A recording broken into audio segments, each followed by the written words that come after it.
પાટણના રાધનપુરમાં નગરપાલિકાની ચૂંટણીને લઈને રાધનપુર મેઇન બજારની અંદર નગરપાલિકામાં ભાજપનું શાસન લાવવા માટે રાધનપુરના ધારાસભ્ય લવિંગજી સોલંકી અને પાટણ જિલ્લા ભાજપ પ્રમુખ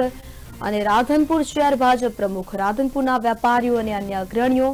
રાધનપુર મેઇન બજારની અંદર ડોર ટુ ડોર ચૂંટણી પ્રચાર કરી ભારતીય જનતા પાર્ટીના 28 ઉમેદવારોને વિજય બનાવવા અપીલ કરવામાં આવી હતી। મોટી સંખ્યામાં વેપારીઓ અને ભારતીય જનતા પાર્ટીના કાર્યકર્તાઓ રાધનપુર મેઇન બજારની અંદર ફરી અને દરેક લોકોને અપીલ કરી રહ્યા હતા।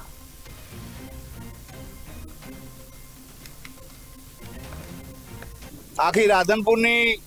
જનતાને જણાવવા માંગુ છું કે આખા રાધનપુરમાં આજે એક માહોલ એવો થઈ ગયો છે, બીજેપીનો માહોલ છે અને અમારા પ્રદેશમાંથી આદરણીય જગદીશભાઈ પટેલ સાહેબ પધાર્યા છે, અમારા જિલ્લાના ડોક્ટર દશરથજી ઠાકોર સાહેબ અને અમારની અહીંની જે ઉમેદવારો અને જે આગેવાનો છે ડોક્ટર દેવજીભાઈને અમે બધા પ્રકાશભાઈને બધા સાથે મળીને આખા વિસ્તારમાં હોમ ટુ હોમ મુલાકાત કરવા અને બધાને